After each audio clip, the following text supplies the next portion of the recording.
Hello, everyone, and welcome to a brand new episode of Formula Pod. And today we are going to talk some really interesting topics as we didn't have the Imola Grand Prix due to heavy flooding down there. So today we are going to talk all about what's happening with Ferrari and is Lewis Hamilton going to sign and Charles Leclerc heading to Mercedes? And also we're going to talk about is Nyck DeVries really under the pressure in AlphaTauri for not scoring any points? And we also talk about the new revised format, which was supposed to happen in Imola, but now it's moved to Hungary. And towards the end, we talk about our predictions at the Monaco Grand Prix and our suggestions of how to make Monaco Grand Prix a really better Grand Prix, I would say. So that's pretty much it on today's episode, and here it is.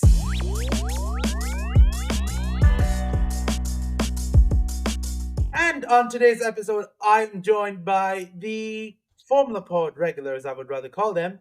Join me is Mihir Belotia, Hey guys, what's up? I hope you guys are doing pretty good. and we even got Jason Miranda back. Hey guys, how are you all doing? Thanks all for tuning in. And thoughts go out to everyone affected by the floods. It's a difficult time, and I hope all of them are safe out there. Yeah, the thoughts from the entire Formula Pod team to everything that's happening at Emilia-Romagna region. We know, like, at the moment, what 6 people have died in the place, and Yuki Tsunoda has also got up to speed with helping with all the possible things which he could do down there because that's his residence though at Emilia-Romagna. But then, anyways, let's not talk about all that and let's actually talk about the elephant down at the room. There has been a report from Daily Mail which says that Ferrari is serious about considering Lewis Hamilton to drive the Ferrari SF24, if that's the next car called. It's called SF24 most probably. So yeah, and apparently this deal is worth 40 million pounds. So me here, I want to get started off with you though. You are a longtime Mercedes fan. What would you think that if Lewis Hamilton heads down from Mercedes and head down to Ferrari with its all current status, what's happening over there? I don't think Lewis would actually move to Ferrari, and I'm very confident in that statement, is because Lewis has been with Mercedes AMG Petronas for the longest, and he's not become just a driver in Mercedes, he's become a brand himself in the Mercedes sector. He is the Michael Schumacher of this era. Correct me if I'm wrong, but people know his name but do not know what car he drives. It's come to that point where, yeah, it's Lewis Hamilton, yeah. But getting back to your question, look, it would really be shocking if he does change his team last minute. I think the whole Formula One, or let's just say Formula would would create a lot of drama, a lot of changes, how do I say in this other word, a lot of issues, because Mercedes has always been with Lewis Hamilton, and they have 2 more years of contract with Lewis Hamilton. If something goes down like that, things would change. And talking about money, I don't think there's a money issue in this situation. Lewis Hamilton has enough money. All the drivers have enough money. Lewis Hamilton can retire if he wants to, but I don't think he will join Ferrari. If he does, it will be a hard time for me, honestly, because then I have to change my whole room into Ferrari.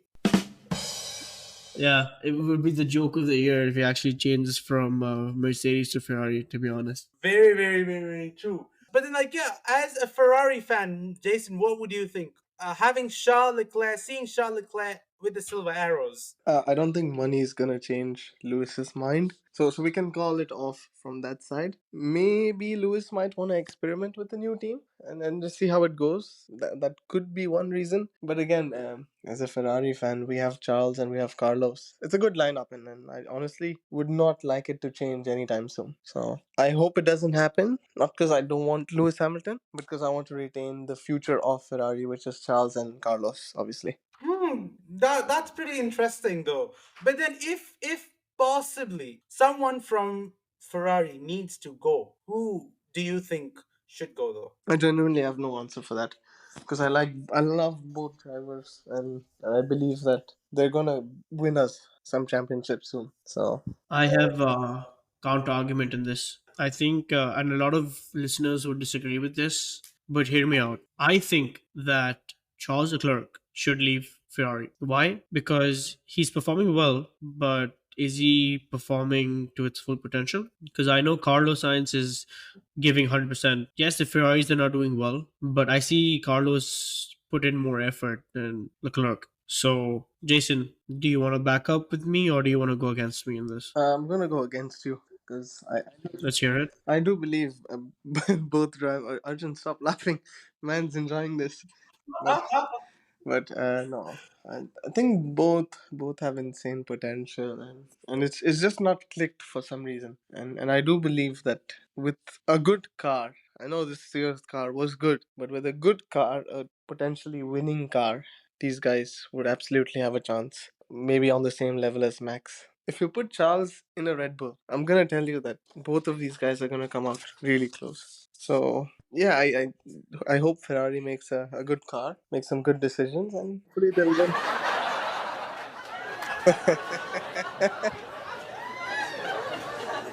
Ferrari making a good car. Like people itself is laughing at the moment. Look, I'm gonna be honest, okay? Red Bull is a good team. Now, the driver, Max, is winning 70% because of the car and 30% of talent. Red Bull car this year is the definition of Formula One. So I think what Jason is saying is not really right because if you put any driver in in a Red Bull car, they would win. It's the car that's fast, not the driver. It's the same thing as what I said, isn't it? So if you put Charles in there, you can't say every driver because let's agree that not everybody has that in them to drive a race car in that way. So because Max is genuinely on a new level. Because if you put Latifi, no offense, if you put Latifi in a Red Bull, do you genuinely think he's gonna win all the races or do what Max is doing? I genuinely believe that wouldn't happen. So yeah.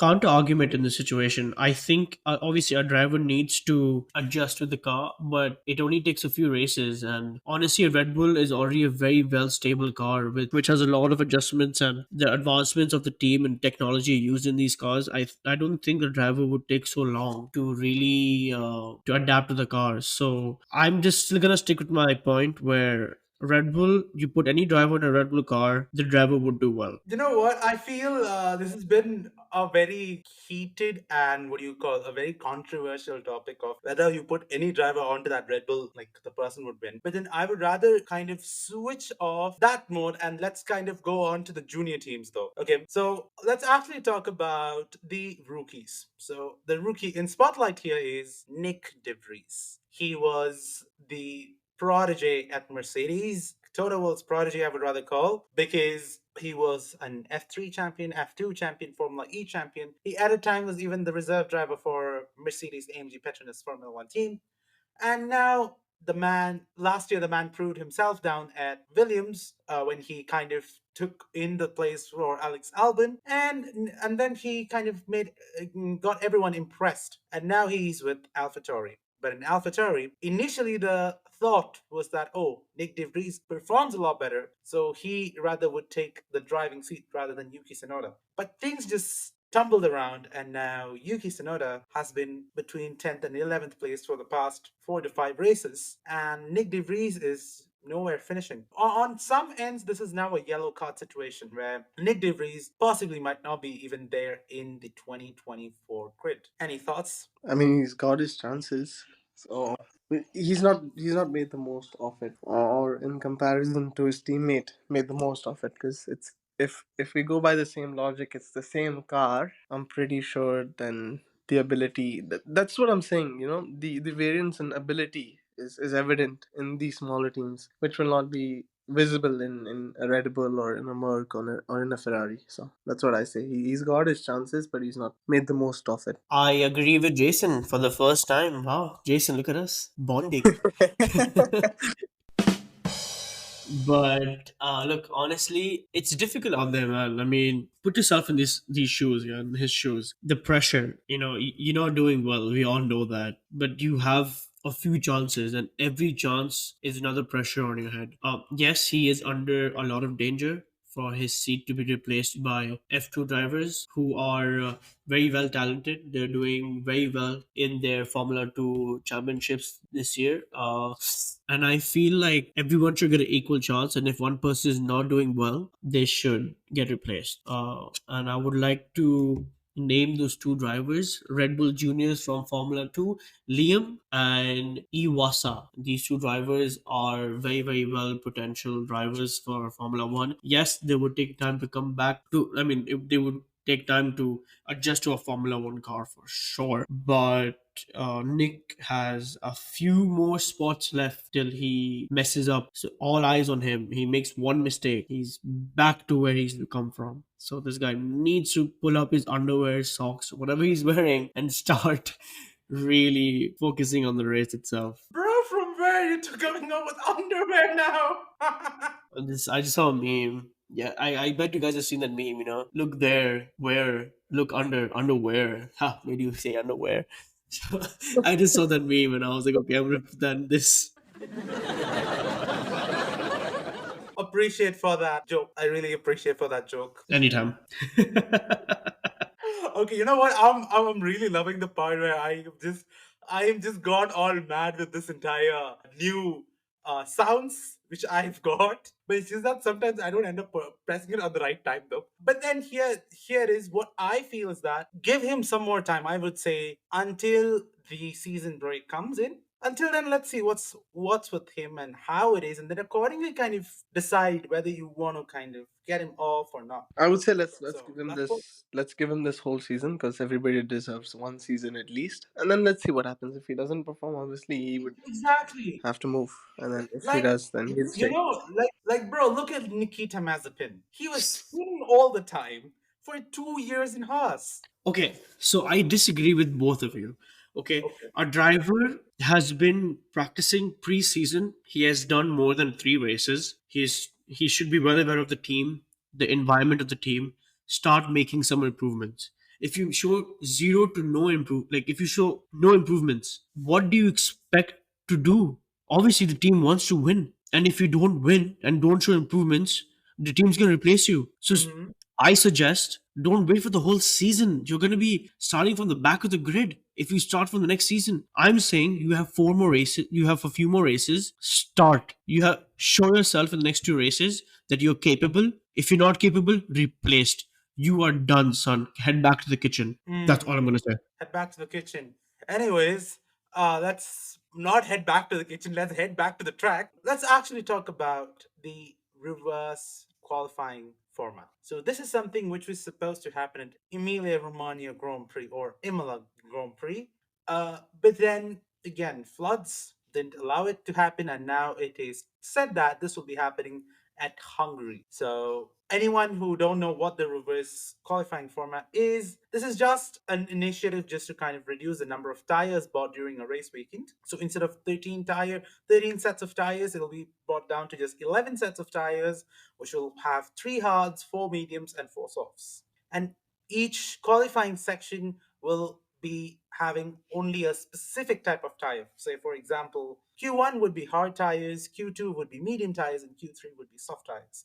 So again, we got to see how this entire thing turns out to be. But then, personally, I would say okay. On the first step of being sustainable, I would say okay, it's fine because again, at the end of the day, we need to also talk about the nature and how things are turning out to be. Because now we have seen with Emilia Romagna what nature could actually do: stop a race, get the entire weekend dry. But then I feel this one is something as a first step, yes, it's good, but then we got to see how this turns out. What do you guys think? I have a mixed opinion on this. Because again, do you really think that if we keep the same tires for all teams, that there's gonna be a difference in the order? Do you honestly think that that's gonna happen? Because irregardless, who's last on the constructors? Williams. Okay, so irregardless of the tire, Williams is going to be last, and it's going to be Red Bull that's going to be first, regardless of the tires. Because on a on a good strategy or on a softs, if Red Bull are first, it's going to be the same everywhere else. especially when everybody has to oblige with the same rules and with the same set of tires. I don't think that it's going to help in any way. Mir, any thoughts on this? Do you agree with me again? Um, yeah, but honestly, yeah, I think today is one lucky day, huh? We're actually agreeing to all the questions, but yeah, I don't think that making any diet changes would actually affect the positioning or the performance of the Formula One car itself. If it's all come down to the engine, and if the engine's good, the tires are gonna adapt. Well, the driver's gonna adapt as well. So you can change how much ever you want. Formula One would still be the same. I feel like maybe if you put soft tires on a Red Bull car, it will. Obviously, you'll have to pit quick, you have to pick in a much quicker, maybe in the next 20 laps. But you, even if they do it, they will still come in the top five for sure.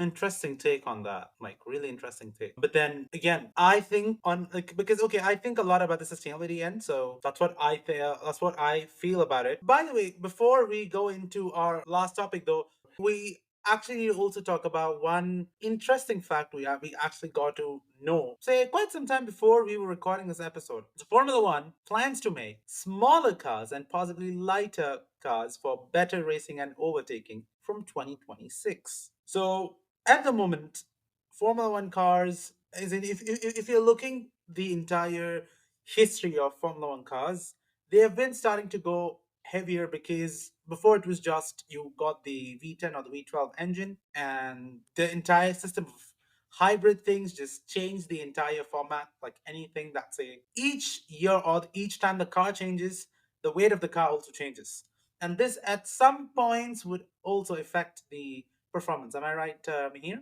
Yes, yes, everything would change. I strongly disagree with changing how the Formula Car one is. You can make small changes, don't make huge changes, guys, because then it's again gonna go back to Formula One teams having issues with aerodynamics, speed, drive terrain, brakes. Guys, come on, stop changing so much. Let it be Formula One. Let it be plain and simple.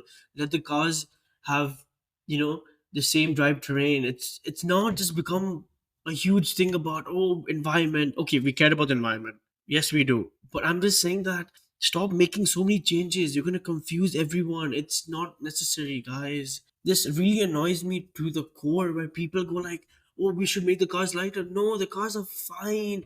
You already made the wheel gap so small for safety, and that's okay. Anything to do with safety, but don't make any more changes, guys. Please, FIA, if you're hearing this out, stop doing things more and more complicated. You're not gonna get views out of this. You're making everyone more frustrated about this. Yeah, I agree. Mihir, I agree because go on, go every on, go time on. you make a change, people need to get adjusted and whatnot, and that again takes time. It's gonna take at least a year or two. We've seen it last season with it's the same story. Why do they need to change more? I have no idea. It's a stupid thing that they're planning to do, and I really hope they put this down because it doesn't make sense. Again, you make a new car. Again, teams struggle, but I'm pretty sure teams with a good budget they will not. It's gonna be the same pattern again and again. It's kind of like the Matrix where you're stuck in a loop and then you're never gonna get out.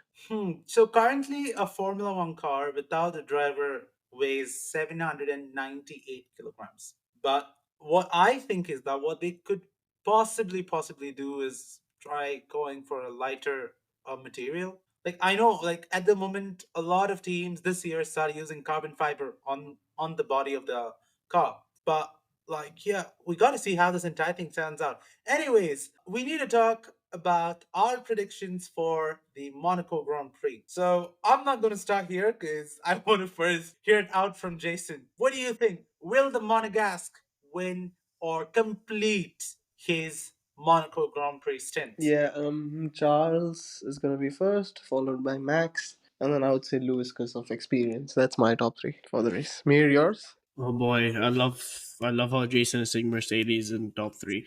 Anyway, I'm gonna say Red Bull, Ferrari, Aston Martin. So are you more of say trying to say that it's going to be like a double stack? Yep, it's gonna be double stack, or surprisingly, if things turn out to be good for Aston Martin, then I would say Red Bull, Aston Martin, Ferrari, Ferrari. I love this how Mihir doesn't have any hope for Mercedes. I actually don't. Look, you give me some type of proof. Ferrari, Mercedes can talk all they want. If they don't show me proof, I'm not gonna believe them. Okay, fine. So I'm gonna give it my line though. So I feel it's gonna be between it'll be Red Bull, Ferrari, Aston Martin, Mercedes. Like I would keep it up. I would keep Mercedes on P4 again. I do have some hope on the update on the upgrades, and if in qualifying, if they kind of make it up, like yeah, because then it's cloud 9 situation because being on the top, I didn't say qualifying first makes sense at Monaco, right? The crown jewel of Formula One, I would rather call it. Like, yeah, right. Yeah, I agree. Yeah, yeah, yeah. So it's everything depends on that qualifying. And Mercedes claims that they're going to bring the upgrades from Imola, like which was supposed to come in Imola, down to Monaco, which actually isn't the biggest or the greatest thing I would call, but then still, it's how it is at the moment. Again, I'm gonna state my statement again. That. I've been brought up like this, which is believe to see it. Mhm. Okay, I'm gonna start believing when Mercedes actually does something and show us some proof. Otherwise, I'm gonna sit and I'm gonna support Aston Martin because at least they have a Mercedes engine. Okay, cool. Fair enough. And one more thing towards the end, which we need to actually talk about is this is a question to our viewers and a question to all three of us, though. What would you do in order to improve the Monaco Grand Prix?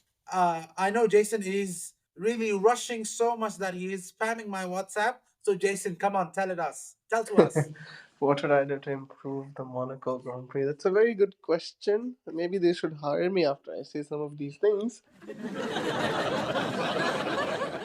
Maybe the curves are history, but I would say maybe reduce some of the turns and extend it a bit. Try to make the racetrack a bit longer just to see how teams perform, and just give that bit of space. So for teams like Mercedes, who are good on straights, or who used to be good on straights, it's those times where these cars can push, and then on the curves they're kind of slow, giving the other teams advantage. So it's like both, everybody gets an advantage during the corners as well as the straights. So yeah, that would be my say. So do you want to basically kind of chop off instead of 19 turns, how much you want to put that? Like 12, No, not 12. 12 is a bit less. 2, Maybe 3, 15 or 14, and then just make a few more straights in there. 14? Make reasonable. I mean here. I would say give free paddock passes to Formula Pod. That would be a decent upgrade. But other than that, I feel like these guys should increase their laps because Monaco is one of the most tightest and accurate races. When I say accurate, I mean accurate turning. One split centimeter of a wrong turn, and you will be in the ball, life threatening situations. Mhm, So I think more laps to showcase how one car can really overtake. Because I think, if I'm not wrong, it takes 4 laps to take one overtake of a Formula One car. Because mhm. that's how tight the track is at Monaco. So more laps to see if a driver is actually capable of actually overtaking. But bro, let me ask you this though. 78 laps is what's happening at Monaco. 78 laps. A race distance of around 260.286 kilometers. Uh-huh. You want to like what's your proposal of increasing the number of laps? Doesn't say you want to put like 100 laps? I wouldn't say 100 laps. I'll say maybe 80 laps. 80 laps. Okay. Okay, I might just listeners might be like, why 80 laps? It's so exhausting. You know, also they need to save up on fuel and the environment and the temperature changes.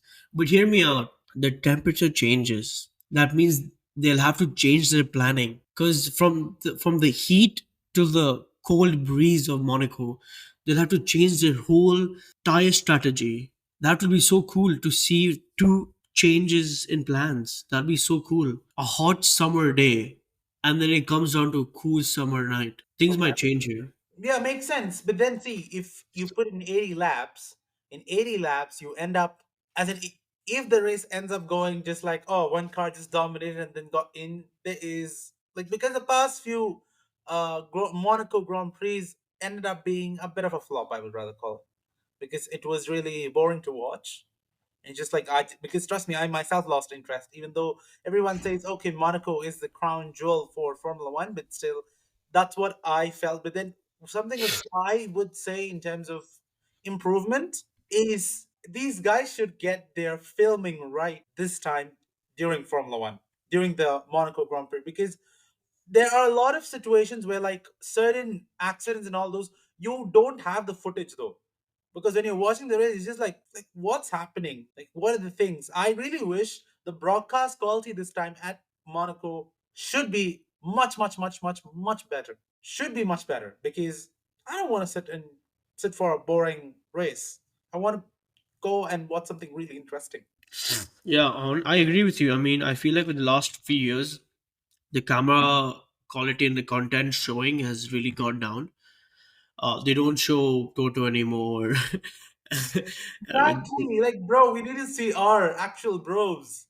yeah, we need to see the principles. We need to see the team reaction. We like to see reactions, and as a matter of fact, the camera coverage is not as expected as what it was before. Before it used to be replays, and there used to be like, oh, this should have been that, and you have all Exactly. these professionals talking, in the Sky TV or whatever. No sponsorships here, but Sky Sports and whatever there is, these guys used to show like, oh, if the car went from the inside line and outside, they would have avoided this. They don't show this anymore. It's really devastating, and I feel like it's come to a point where they just want to show the main drivers like Max and the top five drivers, and they need to stop doing that.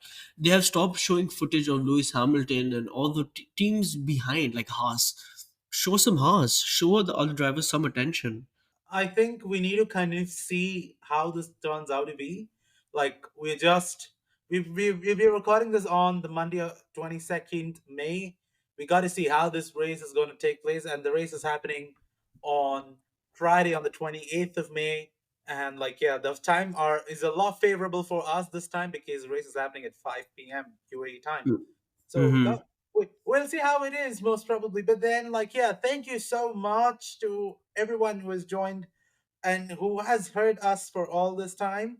And this is considerably a little more shorter episode because we actually didn't have a race, but then still we managed to hit it off the 30s. Like, yeah, I hope you guys enjoyed. If you have any feedback, suggestions, please do let us know on through our Instagram channel that is formula.pod. Or if you want to be part of our team, let us know again through Instagram, formula.pod. Until next time, this is myself, Arjun, and the entire team of Formula Pod saying goodbye. Bye, guys. Thank you so much. And I just want to, I mean, I just said it very well, but I just want to give you my appreciation. Thank you so much, guys, for listening. This is very new, and we would love all the support and love from your side and suggestions. So we are very open-minded people. So if there's anything that you didn't like about the podcast, we have a very open mind. So do let us know, and we will try to improve it to make your experience much more better. Thank you so much, guys. Thank you, and we are out.